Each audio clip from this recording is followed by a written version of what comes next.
প্রিয় ভাইরা আমার, আমি আপনাদের সম্মুখে আর কথা না বলে কোরআনুল কারীম থেকে যেখান থেকে আমি তেলাওয়াত করেছি সামান্য একটি আয়াতের অংশ, তা থেকে আমি আপনাদের সম্মুখে কিছু কথা বলতে চাই।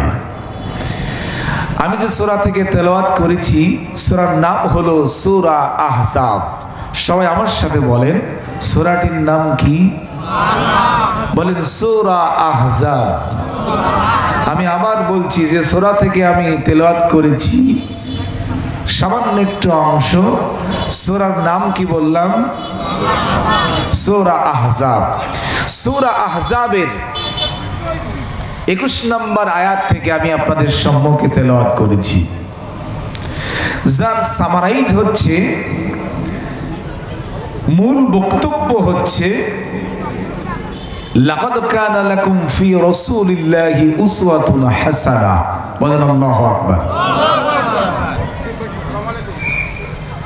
একমাত্র, কেবলমাত্র, শুধুমাত্র আমাদের জন্য উত্তম আদর্শ হলেন বিশ্বনবী সাল্লাল্লাহু আলাইহি ওয়াসাল্লাম। ঠিক কিনা? আরো জোরে বলেন ঠিক কিনা? বিশ্বনবী সাল্লাল্লাহু আলাইহি ওয়াসাল্লাম জীবন আদর্শ বলে 1 ঘন্টা, 10 ঘন্টা, কয়েক বছর, কোটি কোটি বছর যদি তার জীবন আদর্শ বর্ণনা করি, আস্তে করে বলেন এটাকে বর্ণনা করে শেষ করা সম্ভব? আরো জোরে বলেন সম্ভব?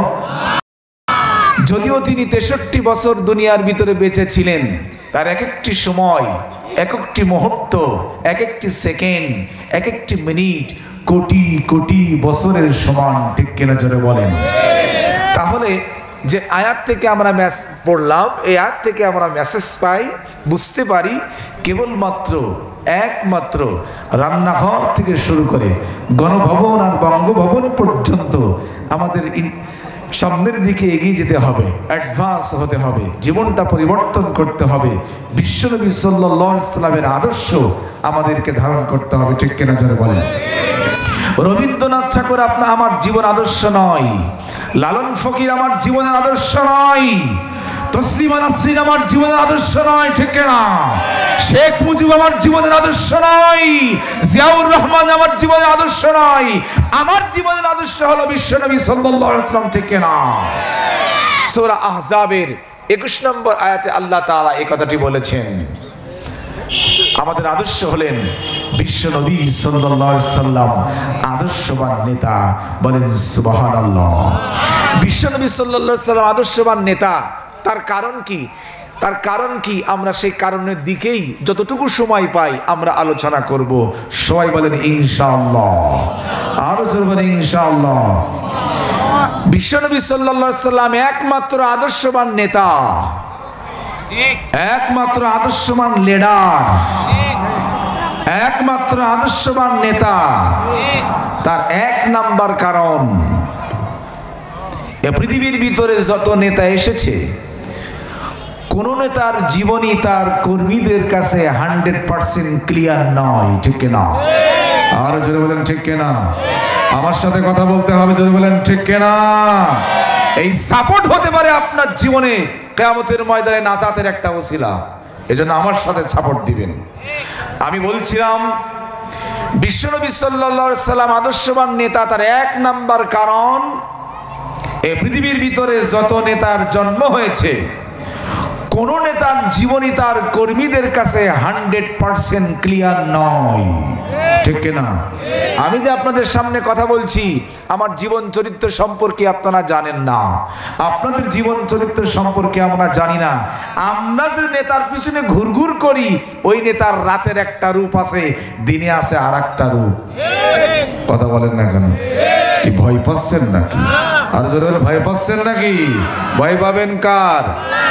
তবে হ্যাঁ, এই পৃথিবীর ভিতরে এমন একজন মানুষ এসেছিল, তার জীবনটা 100% ক্লিয়ার। তিনি হলেন বিশ্বনবী সাল্লাল্লাহু আলাইহি ওয়াসাল্লাম। ঠিক কিনা? আলোচনা বলেন ঠিক কিনা? তার জীবনে কোনো দাগ ছিল না, কোনো কালি ছিল না, 100% তার জীবনটা ছিল ক্লিয়ার এবং পরিষ্কার। বলেন সুবহানাল্লাহ। এজন্য আল্লাহ তাআলা কোরআনে সেটা বলেছেন। প্রিয় ভাইরা আমার, কথাগুলো কান করে পরিষ্কার কথাগুলো শুনতে হবে।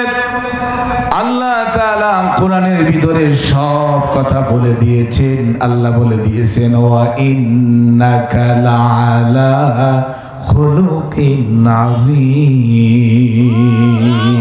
আল্লাহু আকবার। রব্বুল আলামিন বললেন, নবী আমার, ও আমার নবী, তুমি উত্তম চরিত্রের উপরে প্রতিষ্ঠিত। বলেন সুবহানাল্লাহ। নবী যে উত্তম চরিত্রের উপরে প্রতিষ্ঠিত, এই সার্টিফিকেট কে দিলেন? আরো আল্লাহর নাম জোরে বলেন। বিশ্ব নবীর চরিত্র, মহান চরিত্র সার্টিফিকেট কে দিলেন? আরো জোরে বলেন, কে দিলেন? আল্লাহ বললেন, ওয়া ইন্নাকা লাআলা খুলুকিন আযীম। আপনি উত্তম চরিত্রের উপরে প্রতিষ্ঠিত। আল্লাহ তাআলা সার্টিফিকেট দিলেন। আমার আপনার জীবনের সার্টিফিকেট, চারিত্রিক সার্টিফিকেট দেয় মেম্বার, চেয়ারম্যান, এমপি, যাদের চরিত্র অনেকেরই ঠিক নাই। কথা বলছে না, কথা বলছে না, কথা বলছে না। এমন এমপি রয়েছে সারাদিন মাল খায়। কি খায়? কথা বলে না, কথা বলে না, মাল খায়। সে চারিত্রিক সার্টিফিকেট দেয়। এমনও চেয়ারম্যান এবং মেম্বার রয়েছে যারা, যাদের জীবনের চরিত্র ঠিক নাই, অন্য লোকের, অন্য মানুষের চারিত্রিক সার্টিফিকেট দেয়। ঠিক কেনা জোরে বলেন। আর আমার নবীর জীবনের চারিত্রিক সার্টিফিকেট কে দিলেন? আর জোরে বলেন, কে দিলেন? আল্লাহ তাআলা। প্রভাইরা আমার, কথাগুলো শুনতে হবে। বিশ্বনবী সাল্লাল্লাহু আলাইহি সাল্লামের জীবন এমন একটি জীবন আল্লাহ তাআলা দিয়েছিলেন। এমন একটি জীবন তার ছিল, বহুদূর থেকে একটা কাফেলা বিশ্বনবীর জীবন চরিত্র জানার জন্য বাড়িতে আসলেন। তারা বিশ্বনবীকে না পেয়ে মা আয়েশার কাছে জিজ্ঞাসা করলেন, বিশ্বনবীর জীবন চরিত্র আমাদেরকে একটু বর্ণনা করেন। মাইশা তখন তাদেরকে লক্ষ্য করে বলল, তোমরা কি কোরআন পড়ো না? তারা বলল, হ্যাঁ আমরা কোরআন পড়ি। মাইশা বললেন, তোমরা কোরআন পড়ো, কোরআন কি বুঝে বুঝে পড়ো না? তারা বলল, হ্যাঁ আমরা কোরআন বুঝে বুঝে পড়ি। মাইশা বললেন, কোরআন পড়ো, কোরআন বুঝে বুঝে পড়ো, তারপরও কেন এসেছো বিশ্বনবীর জীবন চরিত্র জানার জন্য? বিশ্বনবীর জীবন চরিত্র হলো, আল্লাহ তাআলা কোরআনে যা যা বলেছেন বিশ্বনবীর জীবন চরিত্রের ভিতরে তাই তাই রয়েছে। বলেন সুবহানাল্লাহ, লিল্লাহি তাকবীর। যা যা কোরআনে বলেছেন বিশ্বনবী জীবন্ত কোরআন। শুধু কি তাই? প্রভাইরা আমার, আমার নবীর চারিত্রিক সার্টিফিকেট আল্লাহ দিলেন। আর নবী আমার সাহাবীদেরকে বললেন, ও আমার সাহাবীরা, ও আমার কলিজার টুকরা সাহাবীরা, তোমরা শোনো। আমার জীবন আদর্শের ভিতরে দিনের বেলা যা দেখতে পাও, আমার জীবন আদর্শের ভিতরে রাতে যা দেখতে পাও, মানুষ সমাজে তা খুলে খুলে বলে দাও। সুবহানাল্লাহ। আর আমাদের জীবন চরিত্রে যা যা আছে, আমরা কি সেটা খুলে খুলে বলতে পারি? আরো জোরে বলতে পারি?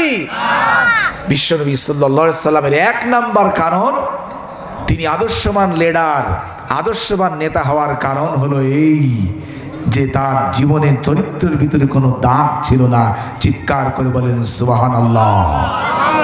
সুতরাং লালন ফকির, তসলিমা নাসরিন, হাসানুল হক মিনু, এরা আমাদের জীবনের আদর্শবান লিডার হতে পারে না। ঠিক কিনা জোরে বলেন? এরা আমাদের জীবনের নেতা হতে পারে না। যে নেতা আমার নামাজের খোঁজ রাখে না, কোরআনের বদলে আমার পকেটে উঠিয়ে দিয়েছে পিস্তল, কোরআনের বদলে উঠিয়ে দিয়েছে আমার পকেটের ভিতরে গাঁজা আর ফেন্সিডিল। ঠিক কিনা জোরে বলেন? এই আমার জীবনের নেতা হতে পারে না, এই আমার জীবনের চূড়ান্ত দুশমন। সুতরাং আদর্শবান নেতাই তো একজন। আমাদের আদর্শ হলো বিশ্বনবী সাল্লাল্লাহু আলাইহি সাল্লাম। চিৎকার করে বলেন সুবহানাল্লাহ। এক নাম্বার কারণ বিশ্বনবী হওয়ার, তার জীবনে কোনো দাগ ছিল না। নাম্বার দুই, প্রিয় ভাইরা আমার, কোরআনের কথাগুলো কান করে শুনতে হবে। আল্লাহ তাআলা পরিষ্কার করে সাফ সাফ করে সব কথাগুলো জানিয়ে দিয়েছেন, ওয়া মা আরসালনাকা ইল্লা রাহমাতাল লিল আলামিন। আল্লাহু আকবার। সবাই পড়েন, ওয়া মা আরসালনাকা ইল্লা রাহমাতাল লিল আলামিন।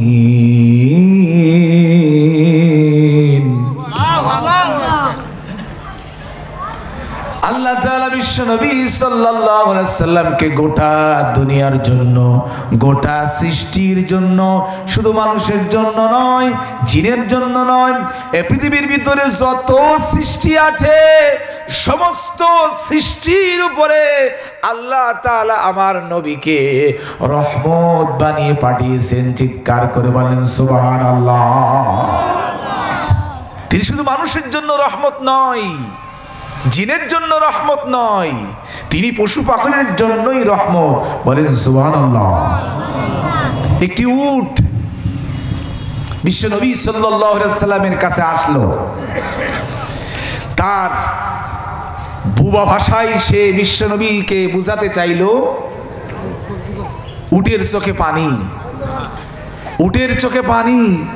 বিশ্বনবী সাল্লাল্লাহু আলাইহি ওয়াসাল্লাম উট তাকে বোঝাতে চাইলো, নবীকে বোঝাতে চাইলো যে মালিক আমাকে দিয়ে পরিশ্রম করে নেয়, পরিশ্রম আদায় করে নেয়, কিন্তু ঠিক মতো আমাকে খেতে দেয় না। রাসূল সাল্লাল্লাহু আলাইহি ওয়াসাল্লাম তাকে ডাকলেন, মালিককে ডাকলেন, শোনো, তুমি তোমার উটের কাছ থেকে তোমার যে শ্রম সেটা তুমি গ্রহণ করো, কিন্তু তাকে তুমি ঠিক মতো খেতে দাও না। এটার জন্য আল্লাহর কাছে জবাবদিহি করতে হবে।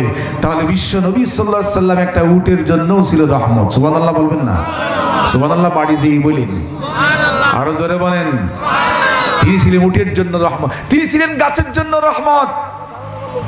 যুদ্ধক্ষেত্রে বিশ্ব নবী সাল্লাল্লাহু আলাইহি ওয়াসাল্লাম যখন যেতেন তখন সাহাবীদেরকে বলতেন, খবরদার বিনা প্রয়োজনে কোনো গাছ কাটবে না। সুবহানাল্লাহ বলবেন না? বিনা প্রয়োজনে কোনো গাছ কাটবেন না। পৃথিবীর সমস্ত মাখলুকের জন্য তিনি ছিলেন রহমত। এজন্য তিনি বিশ্ব নবী। বলেন সাল্লাল্লাহু আলাইহি ওয়াসাল্লাম। এজন্য তিনি আমাদের লিডার, তিনি হলেন আমাদের আদর্শবান নেতা জনাবে মুহাম্মদুর রাসূলুল্লাহ। বলেন সাল্লাল্লাহু আলাইহি ওয়াসাল্লাম। ওমা আরসালনাকা ইল্লা রাহমাতাল লিল আলামিন। তিনি গোটা মানব জাতির জন্য তিনি ছিলেন রহমত। 3 নাম্বার কারণ। আমার কথাগুলো শুনতে হবে আর বুকে ধারণ করতে হবে। আল্লাহ তাআলা প্রত্যেকটি কথা কোরআনের ভিতরে সাফ সাফ বলে দিয়েছেন। আল্লাহ তাআলা বলেন, কুল ইন কুনতুম তুহিব্বুনাল্লাহ ফাত্তাবিউনি ইউহিব্বুকুমুল্লাহ ওয়া ইয়াগফির লাকুম যুনুবাকুম আল্লাহু গফুরুর রহিম। আল্লাহ তাআলা বললেন, কুল ইন কুনতুম তুহিব্বুনাল্লাহ। কুল, হে নবী আপনি তামাম পৃথিবীর মানুষদেরকে বলে দেন, জানিয়ে দেন, মেসেজ দিয়ে দেন, সংবাদ দিয়ে দেন, তামাম পৃথিবীর মানুষদেরকে জানিয়ে দেন। কুল, জানিয়ে দেন, বলে দেন, ইন কুনতুম তুহিব্বুনাল্লাহ, তারা যদি আমি আল্লাহ আমার ভালোবাসা পেতে চাই। আমরা যারা এখানে আছি আমরা আল্লাহর ভালোবাসা কি পেতে চাই না? কথা বলেন না কেন? কারা কারা আল্লাহর ভালোবাসা পেতে চাই? হাতটা দেখতে চাই। লিল্লাহি তাকবীর, হাত নামান। আল্লাহ বলেন, হলো আমার আপনি জানিয়ে দেন, ইন কুনতুম তুহিব্বুনাল্লাহ, তারা যদি আমার ভালোবাসা পেতে চায়। আমরা বলি, আল্লাহ তোমার ভালোবাসা ছাড়া আমাদের আর তো কোনো উপায় নাই। আমল দিয়ে কিছু হবে না, হজ দিয়ে কিছু হবে না, যাকাত দিয়ে কিছু হবে না, রোজা দিয়ে কিছু হবে না, সিজদা করতে করতে যদি কপাল কালো হয়ে যায় কোনো লাভ হবে না, যদি তুমি আমাদেরকে ভালো না বাসো। তাই আল্লাহ বলছেন, হে নবী আপনি জানিয়ে দেন, তারা যদি আমি আল্লাহ আমাকে ভালোবাসতে চাই, তো হিব্বুন আল্লাহ, আমি আল্লাহকে যদি ভালোবাসতে চাই, ফাত্তাবিউনি, তারা যেন তোমার আদর্শ মেনে নেয়। আমরা কি রাসূলের আদর্শ মানতে রাজি আছি? আরো জোরে কোন, জোর হইল না, আরো জোরে। পিছনের লোক কি ভয় পাচ্ছেন নাকি? হ্যাঁ, ফাত্তাবিউনি, তারা যেন তাদের জীবনে রাসূলের আদর্শ মেনে নেয়। যদি তারা মেনে নেয়, ইউহিব্বুকুমুল্লাহ, তাহলে আমি আল্লাহ তাদেরকে ভালোবাসবো। বলেন সুবহানাল্লাহ। তাহলে এখানে আয়াতে বোঝা গেল, পরিষ্কার হয়ে গেল একটি বিষয়, সেই বিষয়টি হলো আল্লাহকে যদি ভালোবাসতে হয় তাহলে নবীর আদর্শ জীবনে গ্রহণ করা লাগবে। কথা বলেন না কেন? নবীর আদর্শ ছাড়া আল্লাহর ভালোবাসা পাওয়া যাবে? আরো জোরে বলেন, যাবে? নবীর আদর্শ ছাড়া ভালোবাসা যাবে না, আল্লাহকে, আল্লাহর ভালোবাসা পাওয়া যাবে না। আর নবীর আদর্শই যদি জীবনে বাস্তবায়ন করা যায়, আল্লাহ বলেছেন, বান্দা ফাত্তাবিউনি ইউহিব্বুকুমুল্লাহ, আমি আল্লাহ তোমাকে ভালোবাসবো। চিৎকার করে বলেন সুবহানাল্লাহ। প্রভাইরা আমার, আল্লাহ কত মেহেরবান, আল্লাহ কত দয়াবান, আল্লাহ আমাদেরকে কত ভালোবাসে বেশি, আল্লাহ আমাদের কত ভালোবাসে। একটু খেয়াল করে দেখেন, আল্লাহ বললেন শুধু আমি ভালোবাসবো না, মহব্বত ভালোবাসবো না, সামনে আর এক পাঠ আল্লাহ গেলেন, ওয়াগফির লাকুম যুনুবাকুম আল্লাহু গফুরুর রহিম। আমি আল্লাহ শুধু ভালোবাসবো না, ওয়াগফির লাকুম যুনুবাকুম, আমি আল্লাহ তোমাদের জীবনের সব গুনাহগুলো মাফ করে দেব। জোরে বলেন তো দেখি, গুনাহ মাফ করার মালিক কে? আরো আল্লাহর নাম জোরে বলেন, গুনাহ মাফ করার মালিক কে? আরো জোরে বলেন, গুনাহ মাফ করার মালিক কে? গুনাহ মাফ করার জন্য পীরের দরবারে যাও, পায় না কেন? ও পীর বাবা আমারে বাঁচাও। তুমি পীরের দরবারে যেয়ে পীরের পা মলো, তেল দাও। আল্লাহ বলে, শয়তানের শয়তান, মসজিদে যে সিজদা করো আমার, আর ওসিলা ধরো তুমি পীর বাবার। আছে কি নাই? পীর কি আমার জীবনের গুনাহ মাফ করতে পারে? কথা বলেন না কেন? পারে? একটা লোহা অনেক দিন পর্যন্ত রং না করার কারণে সেখানে জং পড়ে গিয়েছে, জীবনে একটা দুইটা গুনাহ করতে করতে কলবে জং পড়ে যায়, তার জন্য লোহার জন্য শিরিষ কাগজের প্রয়োজন হয়। আর জীবনের গুনাহ মোচন করার জন্য অবশ্যই অবশ্যই কার কাছে ধন্না ধরতে হয়? আমরা আল্লাহর কাছে না যে চলে যাই পীর বাবা। তাই তো বলি, কিয়ামতের ময়দানে তোমার কোনো বাবা থাকবে না বাঁচানোর জন্য, ঠিক না? আল্লাহর সুপারিশ ছাড়া কোনো লাইন নাই বাঁচাবার। কিয়ামতের ময়দানে কে আছে যে আল্লাহর সুপারিশ বাদ দিয়ে সুপারিশ গ্রহণ করবে? ভাইরা আমার, তাহলে গুনাহ মাফ করার মালিক কে? আল্লাহ। একটু জোরে বলেন, আরো জোরে বলেন। আমাদের জীবনে কার কার গুনাহ নাই একটু হাত তোলেন। কথা কাছে না, আমাদের জীবনে কার কার গুনাহ নাই হাত তুলতে পারবো? এবার কার কার জীবনে গুনাহ আছে একটু হাত তুলে আল্লাহরে দেখাই। আল্লাহু আকবার। হাত নামান, হাত নামান। তাহলে আমরা সবাই হলাম আসামি। জোরে বলেন কি? আর জোরে বলেন কি? আসামি হওয়ার পরে মন খারাপ করার কোনো কারণ নাই। প্রভাইরা আমরা দেখতে পাই গ্রামের একটা চোর ছাগল চুরি করতে যে ধরা খেয়েছে, ডাকাতি করতে যে ধরা খাইলো, পুলিশে তারে থানায় নিয়ে গেল। থানায় নিয়ে যাওয়ার পরে পুলিশের কালো তালিকায় তার নামটা পড়ে গেল। যদিও সে দুনিয়া থেকে বিদায় হয়ে যায়, কালো তালিকার নাম তার থাকবে কি থাকবে না? কথা বলে না, কথা বলে না, কথা বলে না। ডাকাতি করার কারণে, চুরি করার কারণে, জেনা করার কারণে, অপরাধ করার কারণে পুলিশের কালো তালিকায় যদি নামটা পড়ে যায়, সে যদি মারাও যায়, কালো তালিকায় নামটা থেকে যাবে, ছাড়া পেয়ে যাবে, অথবা বাড়ি আসবে, সুস্থ থাকবে। কালো তালিকা থেকে কিন্তু তার নামটাও যাবে না।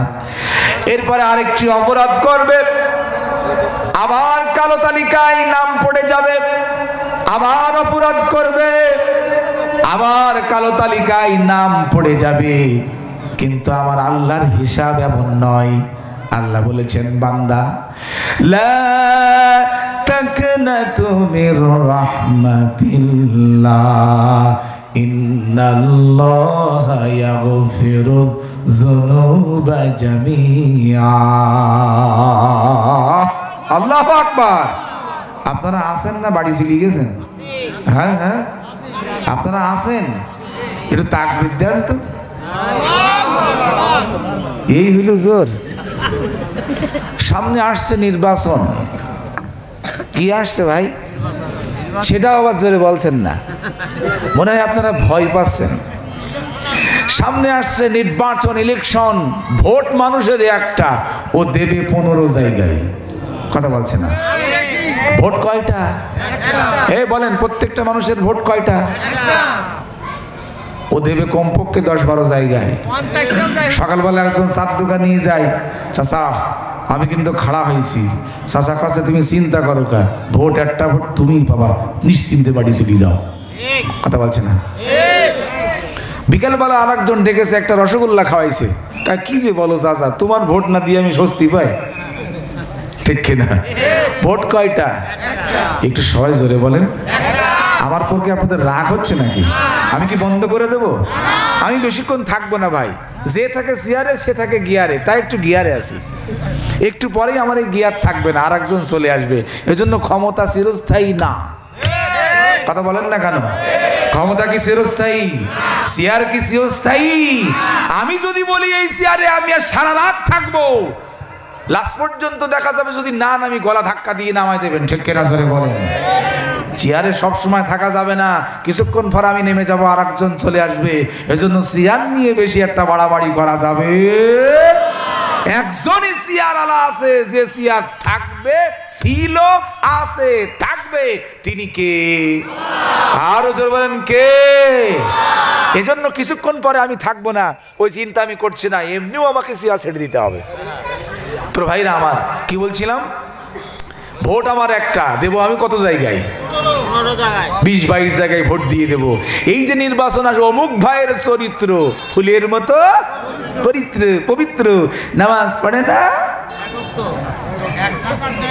সেই আব্দুর রহিম, আব্দুল জব্বার দেখবার, সেই তার সাথে নাম নিলাম বলে মনে কিছু করিন না, থাকতে পারে, তার পিছনে ঘুরঘুর করবে। ঠিক কিনা জোরে বলেন? ঠিক কিনা জোরে বলেন? তো ভাইরা আমার, এই জন্য আমি আপনাদেরকে বলছি, গুনাহ মাফ করার কোনো জায়গা নেই। গুনাহ মাফ শুধু করবেন কে? আল্লাহ। আল্লাহ বলেছেন বান্দা আমার লা তাকনাতু মির রাহমাতিল্লাহ ইন্নাল্লাহা ইয়াগফিরু যুনুবা জামিআ। বলেন না আল্লাহু আকবার। আল্লাহ বলেন বান্দা, ও বান্দা, তোমার গুনাহ করার একটা সীমারেখা আছে, কিন্তু আমি আল্লাহ, আমার ক্ষমা করার কোনো সীমারেখা নাই। আল্লাহু আকবার। আরো জোরে বলেন আল্লাহু আকবার। আল্লাহ বলেন বান্দা, তোমার গুনাহ করার সীমারেখা থাকতে পারে, কিন্তু আমি আল্লাহ, আমার ক্ষমা করার কোনো সীমারেখা নাই। তুমি গুনাহ করতে করতে পাহাড় সমান গুনাহ যদি করে ফেলো, আর আমি আল্লাহ আমার দরবারে এসে বলো মাহবুব আমি অন্যায় করেছি, বুঝি নাই, নফসের উপরে জুলুম করেছি, আমার জীবনের গুনাহ মাফ করে দাও। রব্বুল আলামিন বলেন বান্দা তোর জীবনের সব গুনাহগুলো মাফ করে দেও। বলেন সুবহানাল্লাহ। ঠিক না? গুনাহ মাফ করার মালিক কে? সাবধান থাকতে হবে যেন শিরিক না হয়ে যায়। কি না হয়ে যায়? আরো জোরে বলেন কি না হয়ে যায়? শিরিক। শিরিকের অপরাধ যদি কেউ করেন আর তওবা না করে যদি মৃত্যু হয়, আল্লাহ বলেছেন ওর জন্য জান্নাত হারাম আর জাহান্নাম হলো ওয়াজিব। কথা বলে না কেন? আল্লাহ যদি বলে জান্নাত হারাম, তাহলে আর একটা জায়গা কোন জায়গা আছে? জাহান্নাম। জান্নাত যদি হারাম হয়, জাহান্নাম ওয়াজিব। তাহলে শিরিক করা আর জোরে জোর হলো না, আর একবার যাবে না। শিরিক করা যাবে না। আমরা মনে করি শিরিক ওই ছোট ছোট শিরিক, কিন্তু বড় বড় শিরিকে বড় বড় রাগব বল আমরা বসে আছি। ঠিক কিনা জোরে বলেন? মসজিদে যে 5 ওয়াক্ত নামাজ আদায় করতেছি, যাদেরকে নেতা তৈরি করেছি, সেই নেতা যে পার্লামেন্টে যে এমন এমপি তৈরি করতেছে, তারা যে এমপি হয়ে আল্লাহর আইন বাদ দিয়ে তাদের মন মর্জি মোতাবেক আইন চালাচ্ছে, এটা কি শিরিক হয় না? কথা বলে না? আলা লাহুল খালকু ওয়াল আমদ। আল্লাহ কোরআনে বলেছেন আলা লাহুল খালকু ওয়াল আমদ। সৃষ্টি যার, আইন চলবে তার। আমি আপনাদেরকে বলি, বলেন তো সৃষ্টিকার? একটু আল্লাহর নাম জোরে বলেন না কেন? আরো জোরে বলেন। সৃষ্টিকার। তোমাকে আমাকে কে সৃষ্টি করেছেন? সৃষ্টি যার, আইন হবে তার। স্রষ্টা কখনো সৃষ্টির কাজ করতে পারে না। আমরা হলাম আল্লাহর সৃষ্টি আর স্রষ্টা হলেন আল্লাহ। তাহলে বিধান দেওয়ার মালিক, আইন দেওয়ার মালিক কে? আর জোরে জোর হলো না। সমাজে যখন একটা চোর ধরা পড়লো, চোর যখন ধরা পড়লো, আল্লাহর আইনে বলেছে চোর যদি ধরা পড়ে তাহলে তারে হাত কেটে দাও। কি কেটে দাও? জোর হইল না, আরো জোরে। আল্লাহ কোরআনের ভিতরে বলেছেন চোর ধরা যদি পড়ে তাহলে তারে হাত কেটে দাও। আর আমরা যে সমস্ত নেতা এমপি পার্লামেন্টে পাঠিয়েছি, তারা বলছে তারা আইন তৈরি করেছে এটা করা যাবে না, এটা হলো বর্বরতা, এটা করা যাবে না, তারে 6 মাস 3 মাস জেল দিয়ে দাও। কথা বলেন না কেন? জেলের ভিতরে যখন সে গেল, ঢুকছে, তখন পাশের আরেকটি রুমে আছে ডাকাত, মারাত্মক ডাকাত। বলতে ওই কি ব্যাপার, জেলখানে আসছিস কেন, কারণ কি? তখন সে বলতেছে ভাই কারণ না, ওই পাশের গ্রামে থেকে ছাগল চুরি করতে গিয়ে ধরা খেয়েছি। ছাগল চুরি করতে যে ধরা খাইছে, এই হিম্মত থাকলে হবে?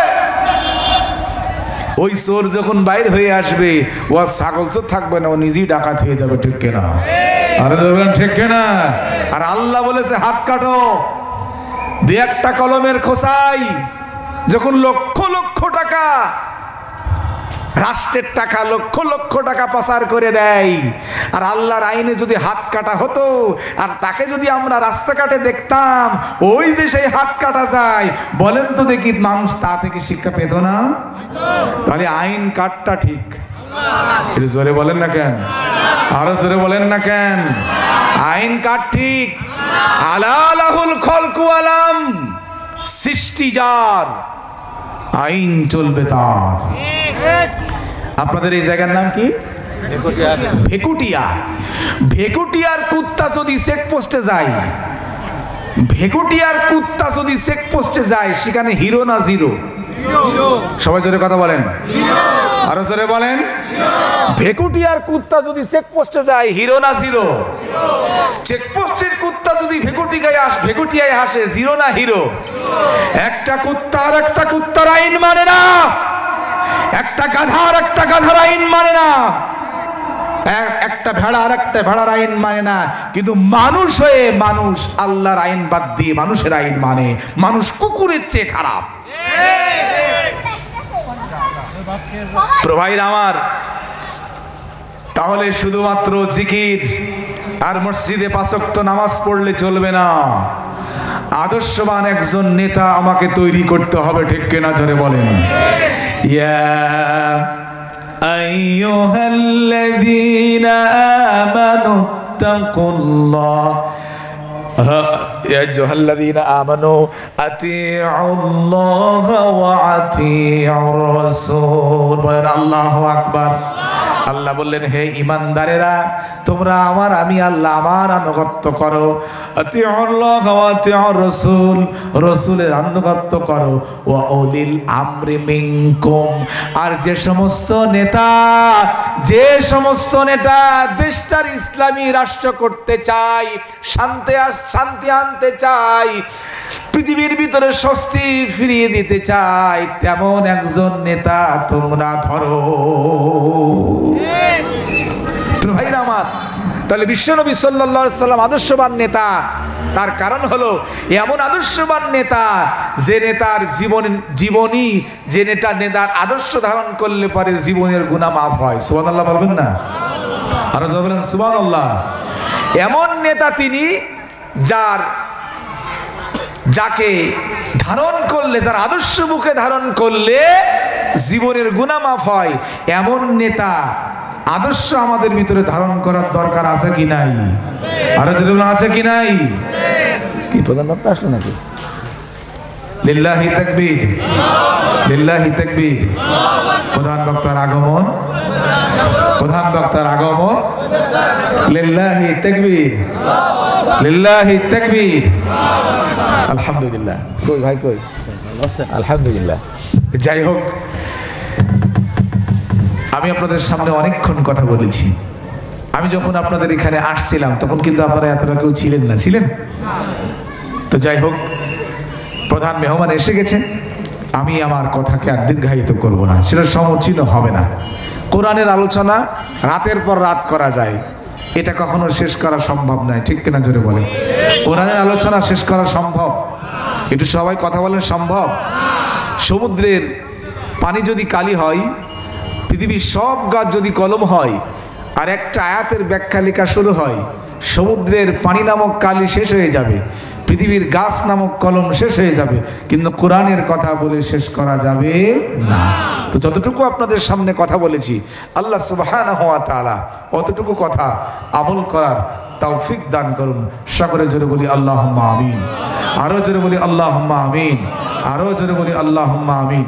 আর গুরুত্বপূর্ণ যে মেসেজটি আপনাদের পৌঁছিয়ে দিলাম, সেটা হলো এই, আপনাদের অবশ্যই একজন আদর্শবান নেতা জীবনে বাছাই করা দরকার, ঠিক কিনা জোরে বলেন? কেননা কিয়ামতের ময়দানে, কঠিন মুসিবতের দিনে আল্লাহ তাআলা নেতা সহ ডাকবেন। কি সহ ডাকবেন? আপনাকে আমাকে নেতা সহ ডাকবেন। কোন নেতার আনুগত্য করেছিলে? কোন নেতার পিছনে তুমি স্লোগান দিয়েছিলে? এই নেতাকে অবশ্যই জবাবদিহি করতে হবে কিয়ামতের ময়দানে।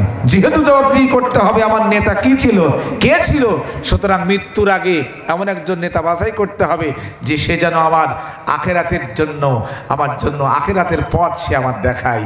আল্লাহ সুবহানাহু ওয়া তাআলা এই কোরআনের আয়াত থেকে আমাদেরকে এতটুকু বুঝার তৌফিক দান করুন, আমিন। ওয়া আখিরু দাওয়ানা আলহামদুলিল্লাহি রাব্বিল আলামিন। আসসালামু আলাইকুম ওয়া রাহমাতুল্লাহি ওয়া বারাকাতুহু।